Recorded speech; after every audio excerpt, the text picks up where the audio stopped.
Good evening all, welcome to IAC. ఈ వీడియోలో important current affairs MCQs discuss చేద్దాం. So first one చూద్దాం. First one వచ్చేటప్పటికి name the newly appointed MD and CEO of national securities depositories limited. So మనకి NSDL అంట, national securities depositors limited అనే దానికి ఎవరు నూతనంగా ఎండి అండ్ సిఇఓగా అపాయింట్ అయ్యారని అడుగుతున్నారు. సో ఆన్సర్ వచ్చేటప్పటికి option B is the correct answer, Padmaja Chunduru. So మనకి security exchange board of India అని చెప్పేసి ఉంది, సెబీ. దీనికి ప్రస్తుతం చైర్మన్గా ఉన్నది అజయ్ త్యాగి గారు. Again I'm repeating, security exchange board of India యొక్క చైర్మన్గా మనకి అజయ్ త్యాగి గారు ఉన్నారు. ఈ security exchange board of India కింద central securities depository limited, central securities depository limited, ఇంకొకటి నేషనల్ సెక్యూరిటీస్ డిపాజిటరీ లిమిటెడ్ అనే రెండు డిపార్ట్మెంట్స్ ఉన్నాయి. ఇవన్నీ ముంబై కేంద్రంగానే వర్క్ చేస్తాయి. Stock exchange and as well as demat accounts, shares, so వీటన్నిటికి సంబంధించిన సెటిల్మెంట్స్ కావచ్చు, వ్యవహారాలు కావచ్చు, ఇవి మానిటర్ చేస్తాయి. అలాంటి దాంట్లో భాగమైన నేషనల్ సెక్యూరిటీ డిపాజిటరీ లిమిటెడ్ అనే దానికి పద్మజ చుండూరు గారు అపాయింట్ అవ్వడం జరిగింది. దానికి సంబంధించిన కరెంట్ అఫైర్ ఇది. సో నెక్స్ట్ వన్ చూద్దాం. And who is the chairperson of the expert committee formed by the IFSCA, International Financial Services Centers Authority? International financial services central అథారిటీని ఐఎఫ్ఎస్సి అంటారు, అనే sustainable finance hub at IFSC. So ఇక్కడ question ఏంటంటే, ఐఎఫ్ఎస్సిలో sustainable finance హబ్పై IFSC ఏర్పాటు చేసిన నిపుణుల పర్యవేక్షణ కమిటీకి అధ్యక్షత వహించేది ఎవరో అని అడుగుతున్నారు. ఆప్షన్స్లో అమితాబ్ గార్గ్, ప్రముఖ భారతదేశ మ్యాథమెటిషియన్, ఆ famous Indian mathematician Amit Garg గారు. So next Ajay Seth. So ఈయన ఐఏఎస్ ఆఫీసర్ అండ్ భారతదేశంలో నూతనంగా ఆర్థిక వ్యవహారాల శాఖకి కార్యదర్శిగా అపాయింట్ అయ్యారు. The newly appointed secretary to the economic affairs కింద అజయ్ సేత్ గారిని చెప్పొచ్చు. So like this. సో ఇక ఉన్నది సునీల్ సేతి గారు ఒకళ్ళు, సికే మిశ్రా గారు ఒకళ్ళు. So CK Mishra is the correct answer. So CK Mishra is the chairman of the committee which is appointed by the ఐఎఫ్ఎస్సిగా చెప్పొచ్చు. సో ఐఎఫ్ఎస్సి అంటే international financial service centers for అథారిటీగా మనం గుర్తుపెట్టుకోవాల్సి ఉంటుంది. నెక్స్ట్ వన్ చూద్దాం. The government of India has recently extended the tenure of whom as the CMD of MTNL. So ఇక్కడ మనకి టీఎన్ఎల్ అంటే అర్థం టెలిఫోన్ నిగమ్ లిమిటెడ్, ఎం అంటే మహానగర, మహానగర టెలిఫోన్ నిగమ్ లిమిటెడ్ అనే దానికి సిఎండిగా ఎవరి యొక్క పదవీ కాలం ఎక్స్టెండ్ అయ్యింది అని అడుగుతున్నారు. సో ఆప్షన్స్లో డిఫరెంట్ పర్సన్స్ని ఇవ్వడం జరిగింది. సో ఆన్సర్ వచ్చేసి PK Purwar is a correct answer. Option D is a correct one. PK Purwar అనే పర్సన్ ఇప్పుడు ప్రస్తుతం సిఎండి, యాక్టింగ్ సిఎండిగా ఉన్నారు. ఆయన పదవీ కాలాన్ని 2022 వరకు కొనసాగిస్తూ వార్తని ఇవ్వడం జరిగింది. సో దానికి సంబంధించిన కరెంట్ అఫైర్ ఇది. మీకు ఆల్రెడీ తెలుసు, భారత్ సంచార్ నిగమ్ లిమిటెడ్ అని చెప్పేసి ఉంది, బిఎస్ఎన్ఎల్. సో బిఎస్ఎన్ఎల్ కింద సబ్సిడరీగా ఉన్నదే ఎంటీఎన్ఎల్ అనమాట, మహానగర్ టెలిఫోన్ నిగమ్ లిమిటెడ్. మీకు అక్కడ కనిపిస్తుంది మహానగర్ అని చెప్పేసి, అంటే మెట్రోపాలిటన్ సిటీస్లో టెలికాం సర్వీసెస్ని అందించడానికి బిఎస్ఎన్ఎల్ కింద కంప్లీట్లీ బిఎస్ఎన్ఎల్ ఓన్డ్ సబ్సిడరీ కంపెనీగా ఎంటీఎన్ఎల్ అనే దాన్ని స్థాపించారు. ఇది వచ్చేటప్పటికి ఢిల్లీ ఒకటి, ముంబై ఒకటి, ఇలాంటి వాటిలో దాని టెలికాం సర్వీసెస్ని అందిస్తుంది. ఇదే కాకుండా ప్రపంచంలోని ఆఫ్రికన్ కాంటినెంట్ యొక్క ఐలాండ్స్ అయినా లైక్ మడగాస్కర్ లాంటి వాటికి కూడా ఇవి టెలికాం సర్వీసెస్ని అందించడం జరుగుతుంది.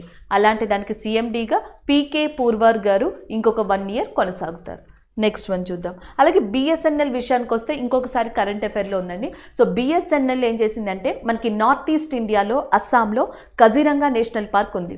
ఈ కజిరంగా నేషనల్ పార్క్ 1 horn రైనోసర్ అనే దానికి ఫేమస్. ఈ 1 horn రైనోసరే అస్సాం స్టేట్ యానిమల్గా కూడా ఉంది. కజిరంగా నేషనల్ పార్క్లో 1 horn రైనోసర్ కాకుండా రెడ్ పాండాస్ అనేవి కొన్ని లిస్ట్లో ఉన్నాయి, అండ్ ఎలిఫెంట్స్ అనేవి కొంత సంఖ్యలో ఉన్నాయి, టైగర్స్ ఉన్నాయి, లైన్స్ ఉన్నాయి, ఇలా డిఫరెంట్ పక్షులు కానీ ఇవన్నీ ఉన్నాయి. సో ప్రాబ్లం ఏంటంటే, ఈ కజిరంగా నేషనల్ పార్క్ నేషనల్ హైవేని ఆనుకుని ఉందంట. సో ఇది వాస్ట్ ఏరియా. దానివల్ల ఏంటంటే కమ్యూనికేషన్ గ్యాప్ కావచ్చు, మానిటరింగ్ కానీ, సెక్యూరిటీ ఇష్యూస్ వల్ల అక్కడ యానిమల్స్, వన్యప్రాణుల యొక్క సంఖ్య గణనీయంగా తగ్గిపోతూ వస్తుంది. సో దీనివల్ల ఏంటంటే అక్కడ సెక్యూరిటీని ఎక్కువ చేయడం, అంటే సెక్యూరిటీని వాస్ట్గా పెంచడం ప్రారంభించారు. ఈ సెక్యూరిటీని పెంచడం దీంట్లో భాగంగానే శాటిలైట్ ఫోన్స్ని ఇంట్రడ్యూస్ చేశారు. నార్త్ ఈస్ట్ ఇండియాలో ఇటీవల ఏ నేషనల్ పార్క్లో శాటిలైట్స్ ఫోన్ని ఇంట్రడ్యూస్ చేశారంటే Kaziranga national park in Assam.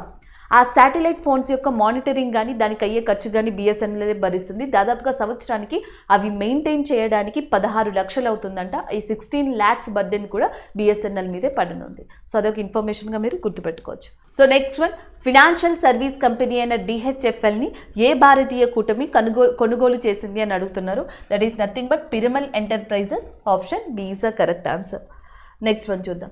And Indian player Rupinder Pal Singh has recently announced retirement from which sports. So మనకి రూపేంద్ర పాల్ సింగ్ రీసెంట్గా అనౌన్స్మెంట్ ప్రకటించారు. అది కూడా ఏ గేమ్కి సంబంధించి అని అడుగుతున్నారు. ఆప్షన్స్లో డిఫరెంట్ ఆప్షన్స్ ఉన్నాయి. Answer hockey is a correct answer. Option C. Birendra Lakra అని చెప్పేసి ఇంకొక పర్సన్ ఉన్నారు. రూపేంద్ర పాల్ సింగ్తో పాటు బీరేంద్ర లాక్రా అనే పర్సన్ ఉన్నారు.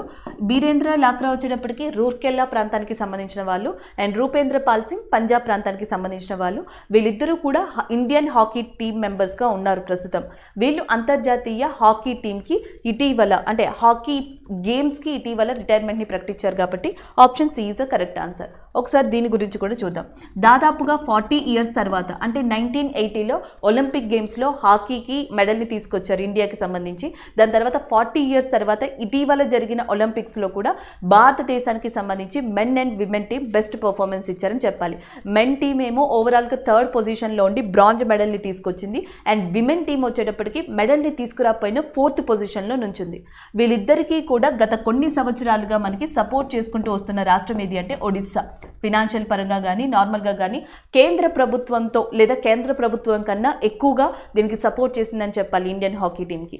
అలాగే నెక్స్ట్ వచ్చేటప్పటికి ఇదే ఇండియన్ హాకీ మెన్స్ టీంకి బ్రాంజ్ మెడల్ తీసుకొచ్చింది ఇండియాకి. దీనికి సారథ్యం వహించింది కెప్టెన్గా ఉన్నది మన్ప్రీత్ సింగ్. దీంట్లో ఇంకొక పర్సన్ ఉన్నారు శ్రీజేష్ అని చెప్పి. శ్రీజేష్ కేరళకి సంబంధించిన హాకీ ప్లేయర్. సో ఆయనని కేరళ అడ్వెంచరస్ స్పోర్ట్స్కి బ్రాండ్ అంబాసిడర్గా చేశారు. ఇదే హాకీ టీంకి చెందిన బీరేంద్ర లాక్రా అండ్ రూపేంద్ర పాల్ సింగ్ ఇటీవల అంతర్జాతీయ హాకీ క్రీడలకి రిటైర్మెంట్ ప్రకటించారు. అలాగే ఇండియన్ విమెన్ హాకీ టీంకి కెప్టెన్గా రాణి రాంపాల్ ఉన్నారు. రాణి రాంపాల్ని స్మృతి మందనా గారిని ఇద్దరిని కూడా ఇటీవల ఈక్విటస్ బ్యాంక్కి బ్రాండ్ అంబాసిడర్గా ప్రకటించడం జరిగింది. అదే ఇండియన్ విమెన్ హాకీ టీంలో ఉన్న ఎవరైతే వందనా కటారియా ఉత్తరాఖండ్కి సంబంధించిన పర్సన్ ఉన్నారో ఆమెకి 25 లక్షల క్యాష్ ప్రైజ్తో పాటు and Uttarakhand women and child డెవలప్మెంట్కి బ్రాండ్ అంబాసిడర్గా కూడా అపాయింట్ చేశారు. నెక్స్ట్ వన్ చూద్దాం. And who is the author of the book named Chronicles from the Land of the Happiest People of the Earth? So Chronicles from the Land of the Happiest People of the Earth అనే బుక్ని ఎవరు రాశారు అని అడుగుతున్నారు. Like జూంపా Lahari ఇచ్చారు, Angelina jolly ఇవ్వడం జరిగింది, next ఒకిగోబో అనే పర్సన్ ఇవ్వడం జరిగింది. ఆన్సర్ వచ్చేటప్పటికి option A is a correct answer. Wole సోయింకా.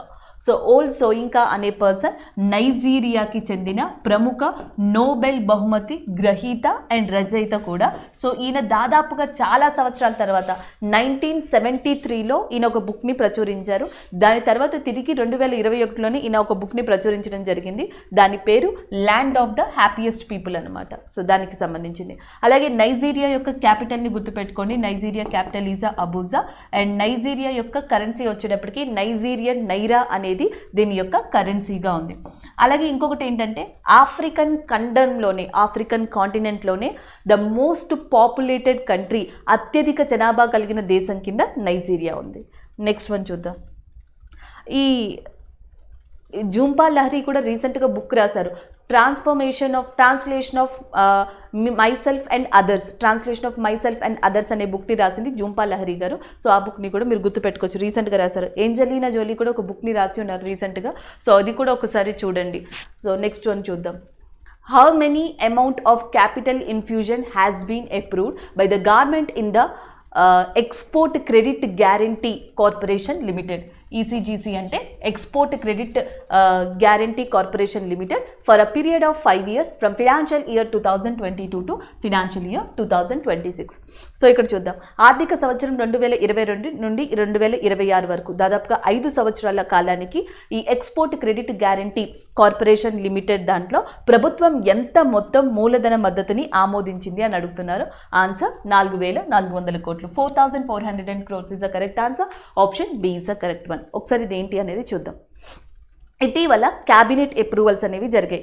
Cabinet ఏం చేసిందంటే ఎప్పటి నుంచో కొనసాగుతూ వస్తున్న కొన్ని స్కీమ్స్కి అండ్ అదనంగా మళ్ళీ ఇంకా కొనసాగించడానికి సో కొంత నిధుల్ని మంజూరు చేయడం జరిగింది. దాంట్లో ఒకటి ఏంటంటే మనకి నేషనల్ ఎక్స్పోర్ట్ ఇన్సూరెన్స్ స్కీమ్ అని చెప్పి ఉంది. సో దానికి కొన్ని కోట్లని వెచ్చించింది, తిరిగి నిధుల్ని ఇవ్వడం జరిగింది. దానితో పాటు మీరు ఇక్కడ చూస్తున్న export credit guarantee corporation limited అనే దానికి 4,400 కోట్లని శాంక్షన్ చేసింది. అలాగే మనకి గుజరాత్లోని రాజ్కోట్ దగ్గర ఈ రైల్వే లైన్ కోసం ఒకటి, మధ్యప్రదేశ్లోని నీమ్చా అనే ప్రదేశంలో రైల్వే లైన్ కోసం నిధుల్ని కేటాయించడం జరిగింది. దాంతోపాటు ఎప్పటి నుంచో వస్తున్న మధ్యాహ్న భోజన పథకం మిడ్ డే మీల్ స్కీమ్ ఉంది కదా, దాన్ని ఇంకొక 5 సంవత్సరాలు కొనసాగిస్తారంట. బట్ నేమ్ని మాత్రం చేంజ్ చేస్తామని చెప్పారు. సో అది చేంజ్ చేసి పిఎం పోషణ్ కింద దానిని ఉంచడం జరుగుతుంది. ఇలా కొన్ని మార్పులతో కూడిన స్కీమ్స్ని, కొన్ని మార్పులతో కూడిన ఏవైతే పథకాలు ఉన్నాయో వాటికి సంబంధించిన నిధులని ఇటీవల క్యాబినెట్ మంజూరు చేయడం జరిగింది. దాంట్లో భాగంగానే export credit guarantee corporation limited, ఇది వరకు export credit guarantee corporation India limited కింద ఉండేది, దీన్ని ఈసీజీసీ లిమిటెడ్ కింద చేశారు. దానికి 4,400 కోట్లని వెచ్చించారు. ముఖ్యంగా చూసుకుంటే ఈ క్యాబినెట్ అప్రూవల్లో ఒకటి ఎక్స్పోర్ట్స్కి సంబంధించి ఎక్కువగా నిధుల్ని జారీ చేశారు. నేను చెప్పాను కదా నేషనల్ ఇన్సూరెన్స్ ఎక్స్పోర్ట్ స్కీమ్ అని చెప్పి.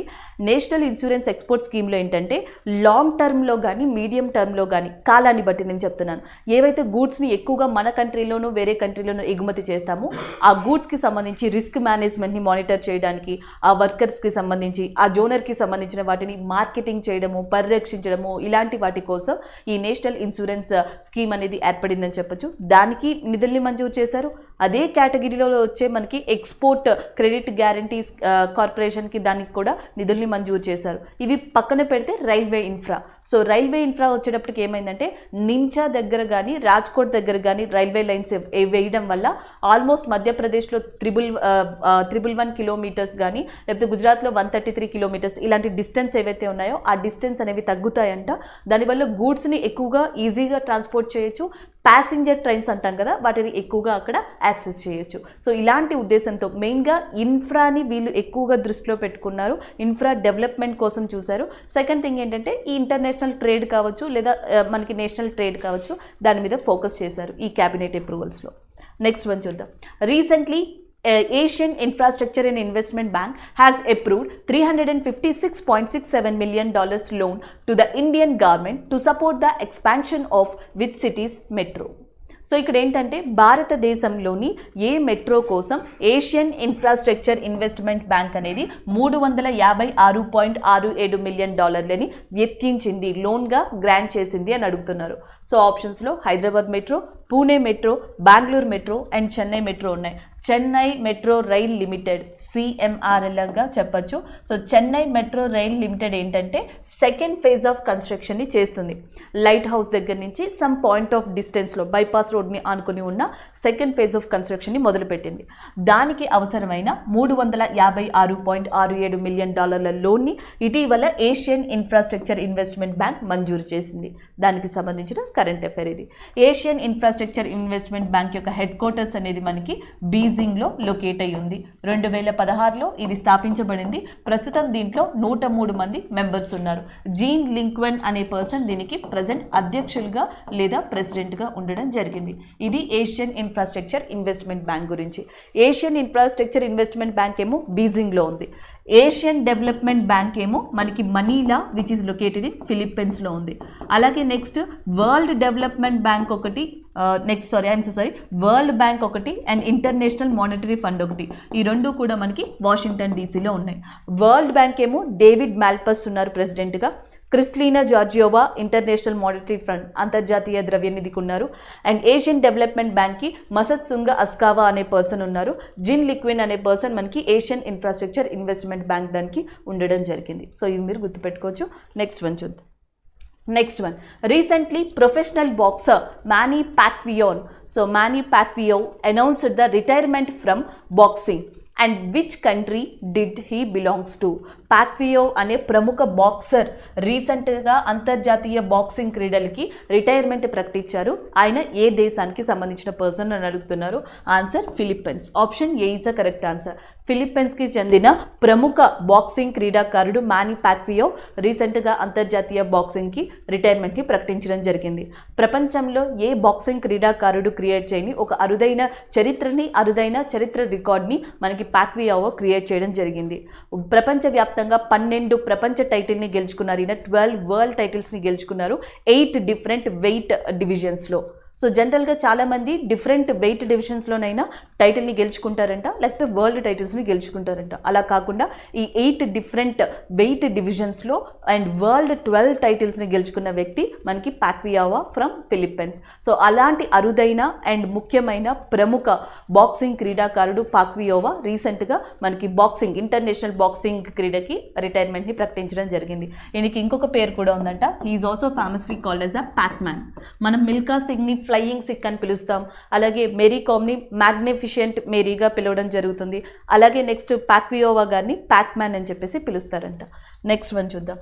And who has topped the IIFL, the Wealth Huron Indian Richest List 2021? So Indian richest list ఏదైతే రీసెంట్గా రిలీజ్ చేసిందో హురాన్ సంస్థ, సో దాంట్లో టాప్గా నిలిచింది ఎవరు అని అడుగుతున్నారు. దాదాపుగా 119 సిటీస్ని సర్వే చేసిందంట. సో దాంట్లో 1007 ఇండివిజువల్స్ ఎవరైతే 1000 కోట్లు దానికి పైగా నెట్వర్త్ని కలిగి ఉన్నారో వాళ్ళకి సంబంధించి హురాన్ రిచ్ లిస్ట్ అనే దాన్ని ప్రకటించింది. దాంట్లో వరుసగా 10వసారి అంటే 10th కాన్సిక్యూటివ్ ఇయర్లో కూడా టాప్లో నిలిచారు రిలయన్స్ ఇండస్ట్రీ అధినేత అయిన ముఖేష్ అంబానీ. సో ఆన్సర్ వచ్చేటప్పటికి option C is the correct answer. Mukesh Ambani is again topped in the 10th consecutive year which is published by the Hurun India's rich లిస్ట్గా చెప్పొచ్చు. ఈయన యొక్క నెట్వర్త్ అనేది దాదాపుగా 7 లక్షల కోట్లకి పైగా ఉందండి. సో అలాంటి రిచ్ లిస్ట్తో ఈయన టాప్ లిస్ట్లో ఉన్నారు. సో ఫస్ట్లో. సెకండ్ పొజిషన్లో గౌతమ్ అదానీ ఉన్నారు. 5 lakhs crores నెట్వర్త్ అప్రాక్సిమేట్లీ. దాంతో గౌతమ్ అదానీ సెకండ్ ప్లేస్లో ఉండడం జరిగింది. శివనాడా థర్డ్ ప్లేస్లో ఉన్నారు. వరుసగా 3 ప్లేసెస్ అండి. First one Mukesh Ambani from the Reliance industries, Adani group of సంస్థల నుంచి గౌతమ్ అదానీ, HCL టెక్నాలజీస్ నుంచి శివనాడా టాప్ 3 ప్లేసెస్లో ఉన్నారు. అలాగే సెరమ్ ఇన్స్టిట్యూట్ ఉంది కదా, సెరమ్ ఇన్స్టిట్యూట్ వాళ్ళు వచ్చేటప్పటికి సిర్రస్ పూనావాలా అని చెప్తాం. ఆయన 6th ప్లేస్లో నిలిచారు. 9th ప్లేస్లో బిర్లా సంస్థలు కుమారమంగళం బిర్లా ఎవరైతే ఉన్నారో వాళ్ళు 9th ప్లేస్లో నిలవడం జరిగింది. నెక్స్ట్ వన్ చూద్దాం. Next one, who has been recently elected as the chairman of Indian Society of Advertisers? Indian Society of Advertisers ఏంటంటే ఇండియాలో వాటికి అడ్వర్టైజింగ్ కానీ మార్కెటింగ్ కానీ ఇండస్ట్రీస్ ప్రమోటింగ్ కానీ ఇలాంటి వాటికి యూజ్ అయ్యే ఒక ఎపెక్స్ బాడీ. ఇలాంటి ఎపెక్స్ బాడీకి రీసెంట్గా చైర్మన్గా ఎవరు ఎంపికయ్యారు అని అడుగుతున్నారు. Answer Sunil Kataria. Option A is the correct answer. So Sunil Kataria గారు ఇండియన్ సొసైటీ ఆఫ్ అడ్వర్టైజర్ అనే దానికి ఇటీవల చైర్మన్గా ఎంపిక అవడం జరిగింది. Option A is the correct one. Next one చూద్దాం. Who are the recipients of US Indian business council global leadership award for the year 2021? US Indian business council అనేది so ఎవరైతే ఏ వ్యాపారవేత్తలు ఏ వ్యాపార సంస్థల అధిపతులు మనకి ఇండియా USA మధ్య ఈ ఎకనామిక్ కోఆపరేషన్ని ట్రేడ్ అండ్ డెవలప్మెంట్ని కాంట్రిబ్యూట్ చేస్తారో అలాంటి పర్సన్స్ని సెలెక్ట్ చేసి గ్లోబల్ లీడర్షిప్ అవార్డ్ని 2007 నుంచి ఇవ్వడం స్టార్ట్ చేసింది.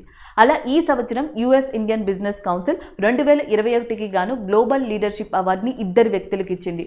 ఒకటి ట్రాక్టర్ అండ్ ఫార్మా సంస్థ అధినేత అయిన మల్లికా శ్రీనివాసన్ గారికి, HCL సంస్థల యొక్క అధినేత అయిన శివనాడార్ గారికి, ఇద్దరికి ఇవ్వడం జరిగింది.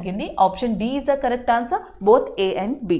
So next question, who has been recently appointed as the president of Automotive Skill Development Council?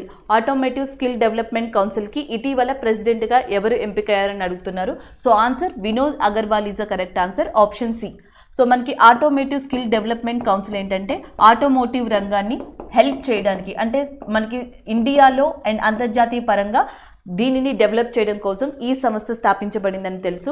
Like motor vehicles యొక్క మ్యానుఫ్యాక్చరింగ్, డిజైనింగ్, మార్కెటింగ్, అమ్మకాలు వీటన్నిటికీ సంబంధించిన ఇండస్ట్రీస్ని ఆటోమోటివ్ ఇండస్ట్రీగా చెప్తాం. దీన్ని ఇండియాలో చాలా డెవలప్ చేయడం కోసం, ప్రపంచవ్యాప్తంగా డెవలప్ చేయడం కోసం ఆటోమోటివ్ స్కిల్ డెవలప్మెంట్ కౌన్సిల్ అనే దాన్ని ఎస్టాబ్లిష్ చేశారు. సో దానికి చైర్మన్గా వినోద్ అగర్వాల్ గారిని అపాయింట్ చేయడం జరిగింది. Option C is the correct answer. Next one చూద్దాం. Next one, Kilauea volcano has been in news where it is situated. Kilauea అగ్నిపర్వతం న్యూస్లో ఉందంట, అది ఎక్కడుంది అని అడిగారు. Option B is a correct answer, Hawaiian దీవులు. సో కాన్సెప్ట్ చూద్దాం. నేను డైరెక్ట్గా ఎందుకు చెప్పానంటే ఇది మళ్ళీ న్యూస్లోకి వస్తుంది. సో కాంబినేషన్ని అలాగే గుర్తుపెట్టుకోవాలి. కిలౌయి అగ్నిపర్వతం అంటే ఎక్కడ అని అడిగితే మీరు హవాయియన్ దీవులనే గుర్తుపెట్టుకోవాలి. ఎందుకంటే ప్రపంచంలోని అగ్నిపర్వతాలని అవి పేలే దాన్ని బట్టి లేదా విస్ఫోటనం చెందే బట్టి 3 రకాలుగా విడదీస్తారు. కొన్ని అగ్నిపర్వతాలు ఎప్పుడూ విస్ఫోటనం చెందుతూనే ఉంటాయి అండ్ పాస్ట్లో చెంది ఉంటాయి అండ్ ఫ్యూచర్లో కూడా చెందడానికి అవకాశం ఉంటుంది. అలాంటి వాటిని యాక్టివేటెడ్ వాల్కెనోస్ లేదా క్రియాశీల అగ్నిపర్వతాలు అంటారు. ఇంకొకటి కొన్ని వందల సంవత్సరాలు, వేల సంవత్సరాలు విస్ఫోటనం చెందకుండా అలానే ఉంటాయి. అదే స్థితిలో ఉన్న వాటిని ఎక్స్టింక్ట్ వాల్కెనోస్ లేదా అవక్షేపణ అగ్నిపర్వతాలు అంటారు. సో నెక్స్ట్ వచ్చేటప్పటికి మనకి డోర్మెంట్ వాల్కెనోస్ అని చెప్పేసి ఇంకొకటి ఉంటుంది. సో ఇలా కొన్ని రకాలుగా అగ్నిపర్వతాన్ని విడదీయడం జరుగుతుంది. ఇలాంటి వాటిలో మనకి కరెంట్ అఫైర్స్లో పనికొచ్చే వాల్కెనోస్గా యాక్టివేటెడ్ లేదా క్రియాశీల అగ్నిపర్వతాన్ని చెప్పొచ్చు అనమాట. సో క్రియాశీల అగ్నిపర్వతాలు గతంలో విస్ఫోటనం చెందాయి, ఇప్పుడు విస్ఫోటనం చెందుతున్నాయి అండ్ ఫ్యూచర్లో విస్ఫోటనం చెందడానికి దాదాపుగా చాలా అవకాశాలు ఉన్నాయన్నమాట. సో అలాంటి యాక్టివేటెడ్ వాల్కెనోనే కిలౌయి. ఎలా చెప్తారు అంటే 2018లో కిలౌయి అగ్నిపర్వతం విస్ఫోటనం చెందింది. దాదాపుగా ఈ విస్ఫోటనం వల్ల 700 మంది తన నివాసాన్ని కోల్పోయారు.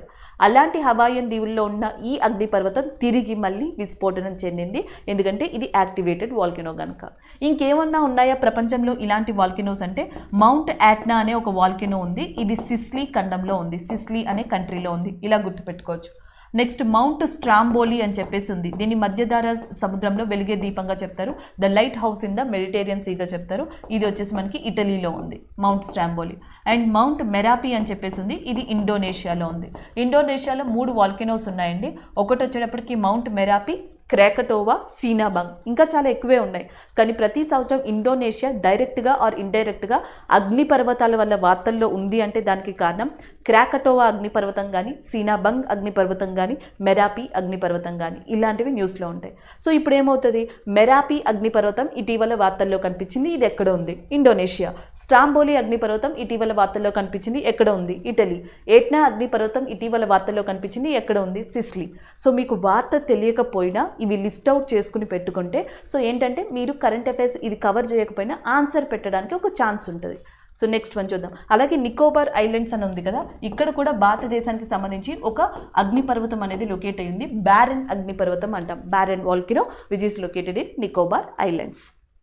Next one, with which country has Indian women's cricket team started playing their first ever pink ball test? సో రీసెంట్గా ఏం జరిగిందంటే ఆస్ట్రేలియాలోని క్వీన్ ఐలాండ్లో Indian women cricket team and Mithali Raj గారి సారథ్యంలో ఆడుతుంది. అలాగే Australian women cricket team test match నిర్వహించాయి. సో దీంట్లో first time Indian women cricket team pink బాల్తో ఈ టెస్ట్ని ఆడడం జరిగింది. సో అదే అక్కడ ఆడుతున్నారు. భారత మహిళా క్రికెట్ జట్టు ఏ దేశంతో మొట్టమొదటి పింక్ బాల్ టెస్ట్ ఆటని ప్రారంభించింది అని అడిగారు. That is nothing but Australia. ఎక్కడ జరిగిందన్న ఆస్ట్రేలియానే. సో జనరల్గా మనకి ఈ క్రికెట్లో బ్యాట్ అండ్ బాల్ అనేవి చాలా ముఖ్యంగా చెప్తారు కదా. సో దీంట్లో బాల్స్కి సంబంధించి ఎస్జీ బాల్ అని చెప్పేసి manufacturing company, Duke ball manufacturing company, so next KB ball manufacturing company. KB ball manufacturing company అనేది ఆస్ట్రేలియాలో ఉంటుందంట. 1890s నుంచే ఉంది. మీకు హార్డ్గా రెడ్ కలర్లో ఉంటుంది ఆ బాల్. జనరల్గా మనకి south Africa, Pakistan, Australia, New Zealand countries ఆ బాల్ని యూజ్ చేస్తాయంట టెస్ట్ మ్యాచెస్లో కానీ వాళ్ళ కంట్రీలో జరిగే మ్యాచెస్ కానీ. నెక్స్ట్ వచ్చేటప్పటికి ఈ డ్యూక్ బాల్స్ యూకేలో మ్యానుఫ్యాక్చర్ అవుతాయంట. England and West Indies countries ఈ బాల్ని యూజ్ చేస్తాయి. నెక్స్ట్ ఎస్ గ్రీన్లాండ్స్ అనే కంపెనీ వచ్చేటప్పటికి 1931లో సియాల్కోట్ పాకిస్తాన్లో ప్రారంభించారు.